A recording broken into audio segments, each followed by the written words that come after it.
Hello friends, आज इस topic के बारे में मैं आप लोगों के साथ बात करने जा रहा हूं। ये टॉपिक है प्लेस मिक्स।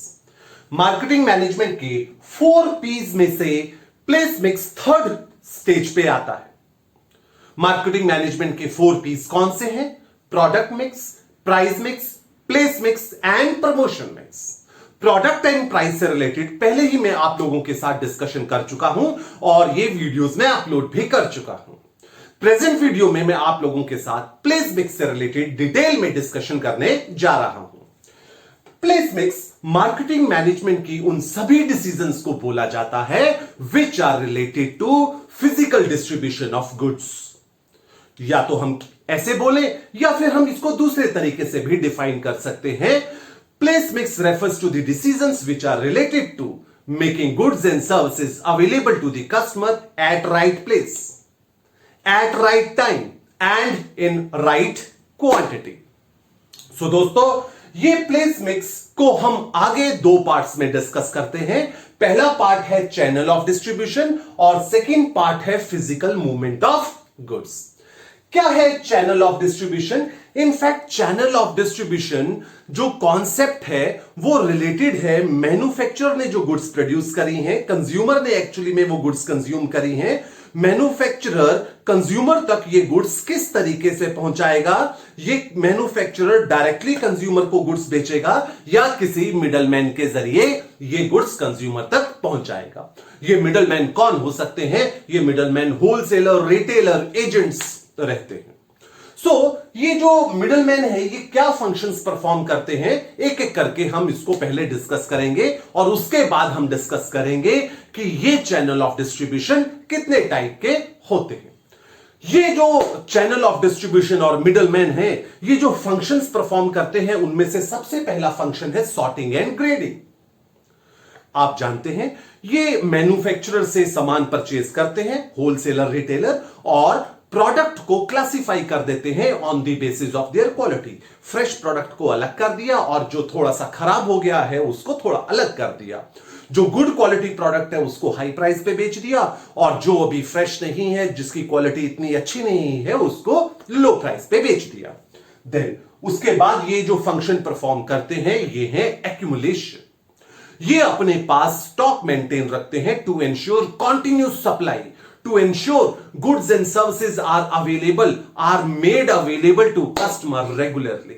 ये अपने पास गुड्स का स्टॉक मेंटेन करते हैं ताकि कस्टमर को गुड्स की सप्लाई रेगुलरली अवेलेबल करवाई जा सके। देन हमारे पास है वैरायटी। ये जो मिडल मैन है, स्पेसिफिकली रिटेलर, अपने पास different variety of goods maintain करते हैं ताकि जब कस्टमर्स इनके पास सामान परचेज करने आए वेरियस ऑप्शंस ये उनको अवेलेबल करवा सके। देन हमारे पास 4th फंक्शन है पैकिंग। बहुत बार मैन्युफैक्चरर कमोडिटीज प्रोड्यूस करता है बट पैक करके नहीं देता, लूज रहती हैं ये कमोडिटीज। तो ये जो मिडलमैन है इन लूज कमोडिटी को परचेज करते हैं और खुद ही पैकिंग करते हैं, ½ kg की, 1 kg की, और फिर ये आगे सेल करते हैं। आगे है हमारे पास प्रमोशन। ये मिडलमैन, होलसेलर एंड रिटेलर अपने अपने इलाके में प्रोडक्ट की सेल को बढ़ाने के लिए डिफरेंट प्रमोशनल कैंपेन स्टार्ट करते हैं। ये एडवर्टीजमेंट्स करते हैं अपने अपने लोकल इलाके में बैनर्स के जरिए या लोकल मीडिया को यूज करते हुए। देन हमारे पास है नेगोशिएशन। ये बहुत ही इंपॉर्टेंट फंक्शन है मिडलमैन का, नेगोशिएशन। ये नेगोशिएशन किस तरीके से करते हैं? ये जो मैन्युफैक्चरर है इसने तो अपना प्राइस फिक्स कर दिया है, बट जब कस्टमर्स इनके पास आते हैं सामान को परचेज करने के लिए, ये अपने प्रॉफिट मार्जिन के ऊपर बार्गेनिंग करते हैं। ये ऐसी डील इंश्योर करते हैं कि कस्टमर को भी प्रोडक्ट थोड़ा सस्ता पड़े और इनका भी प्रॉफिट आ जाए, चाहे इनको अपना प्रॉफिट मार्जिन थोड़ा कम ही क्यों ना करना पड़े। देन आगे चलते हैं रिस्क टेकिंग। बहुत ही इंपॉर्टेंट फंक्शन है ये भी मिडलमैन का। ये मैन्युफैक्चरर से जब सामान परचेज करते हैं उसको तो पेमेंट दे देते हैं और अपने पास प्रोडक्ट का एक्यूमुलेशन करते हैं, जैसा कि हमने पॉइंट नंबर 2 में पढ़ा था। बट अब मार्केट में कस्टमर का टेस्ट एंड प्रेफरेंस हो सकता है चेंज हो जाए, जिसकी वजह से जो भी नुकसान होगा ये इन मिडलमैन को ही उठाना पड़ेगा। आगे चलते हैं दोस्तों। आगे हमारे पास है types of channel of distribution. ये डिस्ट्रीब्यूशन के चैनल कितने तरीके के होते हैं, हम डिस्ट्रीब्यूशन के चैनल दो पार्ट्स में डिस्कस करेंगे, एक डायरेक्ट और इनडायरेक्ट। डायरेक्ट को हम जीरो लेवल भी बोलते हैं और इनडायरेक्ट को आगे हम 3 पार्ट्स में डिस्कस करेंगे। डायरेक्ट, जिसे कि हम जीरो लेवल भी बोलते हैं, ये एक ऐसा चैनल ऑफ डिस्ट्रीब्यूशन है जहां पे कोई भी मिडलमैन इन्वॉल्व नहीं होता। मैन्युफैक्चरर डायरेक्टली ही कस्टमर को प्रोडक्ट बेचता है। ऐसा चैनल क्यों फॉलो किया जाता है, इसकी डिस्कशन अभी हम कुछ ही देर के अंदर factor affecting channel of distribution के अंदर करेंगे। ये एग्जांपल जैसे कि यहां पे लिखा है केएफसी खुद बनाता है और खुद ही कस्टमर को डायरेक्टली बेच देता है, बीच में होलसेलर रिटेलर इन्वॉल्व नहीं रहते हैं। देन दोस्तों हमारे पास है indirect channel of distribution. Indirect channel of distribution में मैन्युफैक्चरर खुद प्रोडक्ट नहीं बेचता, मैन्युफैक्चरर सिर्फ प्रोडक्ट को बनाता है और मिडलमैन जो है प्रोडक्ट को बेचने का काम करते हैं। ये आगे 3 तरीके का हो सकता है, 1 level, 2 level and 3 level. 1 level channel of distribution के अंदर मैन्युफैक्चरर प्रोडक्ट को मैन्युफैक्चर करता है, ये आगे डायरेक्टली रिटेलर को बेचता है और रिटेलर आगे कस्टमर को बेचता है। इसके अंदर होलसेलर इन्वॉल्व नहीं रहता। ये किस तरीके का चैनल ऑफ डिस्ट्रीब्यूशन है, हम कार मैन्युफैक्चरिंग कंपनीज के केस में ले सकते हैं। कार मैन्युफैक्चरिंग कंपनी ये 0 लेवल भी फॉलो करती हैं और 1 लेवल भी, खुद भी डायरेक्टली बेचती हैं अपने आउटलेट्स के जरिए और ये डीलरशिप भी आगे किसी को देती हैं और यहां से भी हम अपना प्रोडक्ट ये कार परचेज कर सकते हैं, बट इनके कोई भी होलसेलर्स नहीं रहते हैं। देन हमारे पास है 2 लेवल। 2 लेवल के अंदर मैन्युफैक्चरर प्रोडक्ट बनाएगा और ये होलसेलर को बल्क में बेच देगा। होलसेलर आगे रिटेलर को बेचता है और रिटेलर आगे कस्टमर को बेचता है। काफी सारी फूड प्रोडक्ट्स हैं जो कि 2 लेवल फॉलो करते हैं। एफएमजी प्रोडक्ट, ये इसके अंदर नेस्ले, पेप्सी, ये सारे प्रोडक्ट इस चैनल को फॉलो करते हैं। देन दोस्तों इनडायरेक्ट चैनल में हमारे पास नेक्स्ट है 3 लेवल। 3 लेवल के अंदर मैन्युफैक्चरर हर एक स्टेट के अंदर अपना एजेंट अपॉइंट करता है। ये एजेंट आगे अपने अपने इलाके के अंदर होलसेलर्स अपॉइंट करते हैं। ये होलसेलर्स फिर रिटेलर्स को नॉमिनेट करते हैं, रिटेलर्स अपॉइंट करते हैं और ये रिटेलर्स अपने अपने इलाके में प्रोडक्ट बेचते हैं।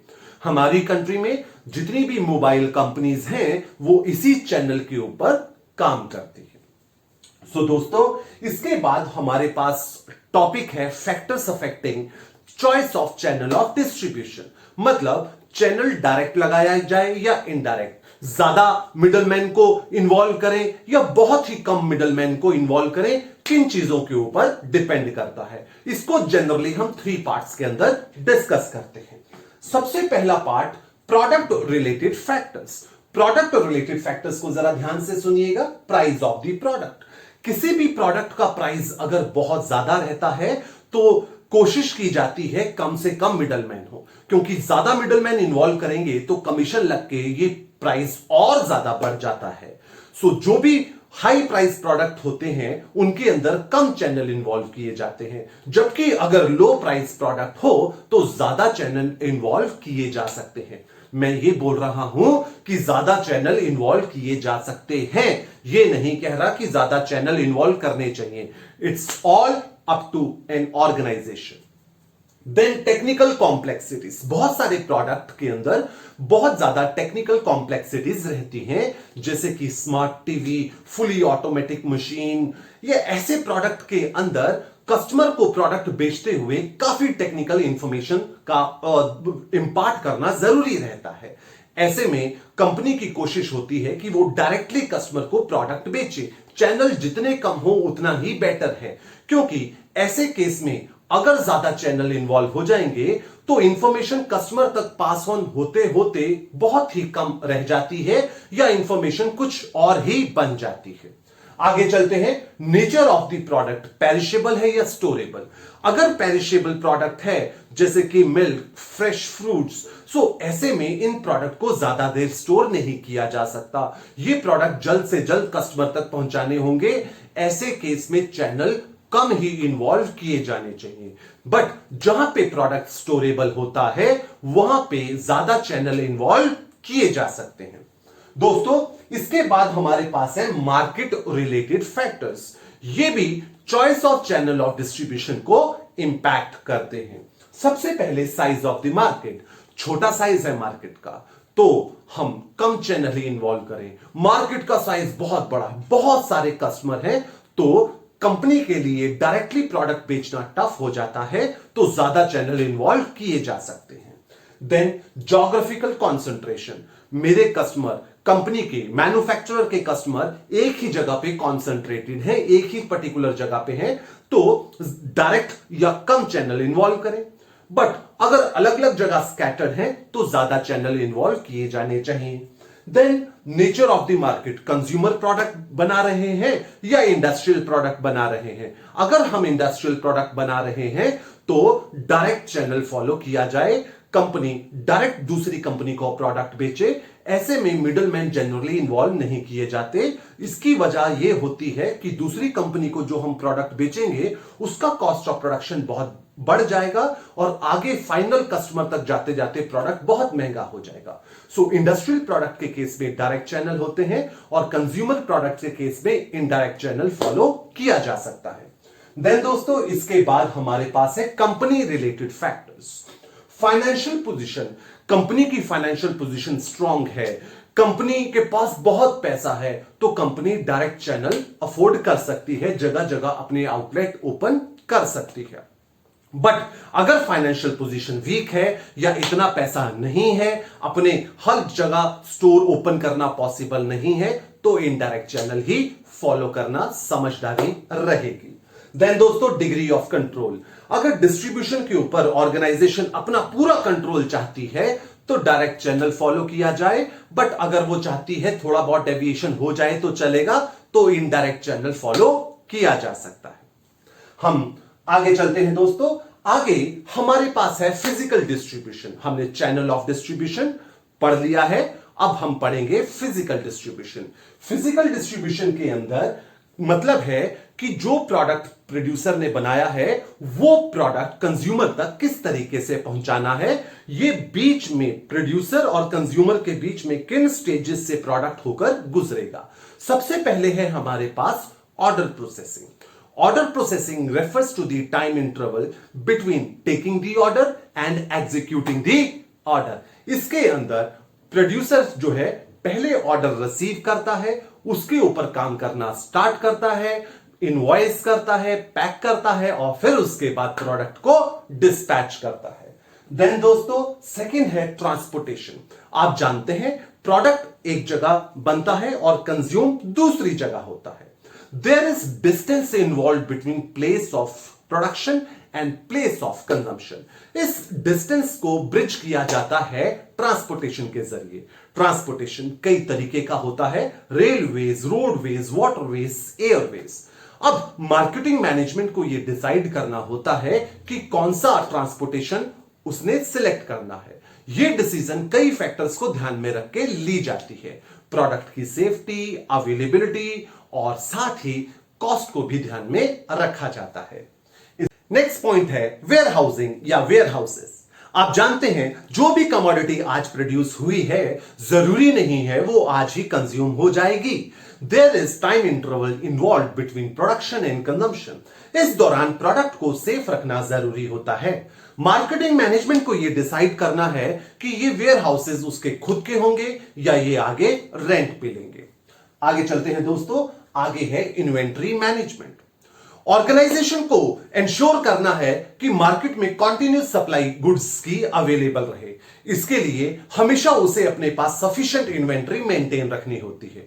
बट ये इन्वेंट्री ज्यादा होनी चाहिए या कम होनी चाहिए, इसका डिसीजन कई फैक्टर्स को ध्यान में रखकर लिया जाता है। और ये फैक्टर्स कौन से हैं, एक एक कर हम इसे डिस्कस करेंगे। सबसे पहले है कॉस्ट ऑफ इन्वेंट्री। आप जानते हैं दोस्तों, इन्वेंट्री को मेंटेन करने की भी कॉस्ट आती है। हमें स्पेस चाहिए, हमें स्टाफ चाहिए। अगर तो ये कॉस्ट ज्यादा है तो कम इन्वेंट्री मेंटेन की जाती है, बट अगर ये कॉस्ट कम है तो ज्यादा इन्वेंट्री मेंटेन की जा सकती है।